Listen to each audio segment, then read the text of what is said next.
ಭಕ್ತಾದಿಗಳಲ್ಲಿ ವಿನಂತಿ. ದೇವಾಲಯದಲ್ಲಿ ನಡೆದ ಘಟನೆಗಳ ಬಗ್ಗೆ ಹಲವು ಊಹಾಪೋಹಗಳು ಮತ್ತು ಅಪಪ್ರಚಾರಗಳು ಹರಿದಾಡುತ್ತಿವೆ. ಆದರೆ ಅವುಗಳಲ್ಲಿ ಯಾವುದೂ ಸತ್ಯವೆಂಬುದು ಅಧಿಕೃತವಾಗಿ ದೃಢಪಟ್ಟಿಲ್ಲ.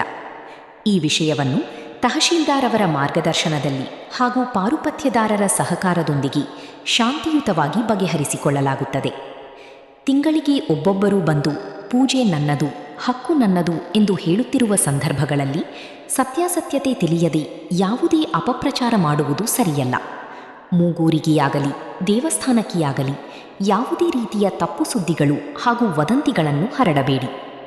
ಭಕ್ತಾದಿಗಳು ಹಾಗೂ ಮಾಧ್ಯಮ ಮಿತ್ರರು ವಿಶೇಷವಾಗಿ ಸಾಮಾಜಿಕ ಜಾಲತಾಣಗಳಲ್ಲಿ ಮತ್ತು ಇನ್ಸ್ಟಾಗ್ರಾಂನಲ್ಲಿ ಯಾವುದೇ ಅಪಪ್ರಚಾರ ಮಾಡದೆ ಸತ್ಯಾಸತ್ಯತೆ ತಿಳಿದುಕೊಂಡ ನಂತರವೇ ಮಾಹಿತಿ ಹಂಚಿಕೊಳ್ಳುವಂತೆ ವಿನಂತಿಸಿಕೊಳ್ಳುತ್ತೇವೆ. ದೇವಾಲಯದ ಗೌರವ, ಗ್ರಾಮದ ಶಾಂತಿ ಮತ್ತು ಭಕ್ತರ ಭಾವನೆಗಳನ್ನು ಕಾಪಾಡುವುದು ನಮ್ಮ ಎಲ್ಲರ ಜವಾಬ್ದಾರಿ. ಎಲ್ಲರೂ ಸಹನೆ, ಭಕ್ತಿ ಮತ್ತು ಏಕತೆಯಿಂದ ನಡೆದುಕೊಳ್ಳಿ. ಪ್ರಾರ್ಥನೆ.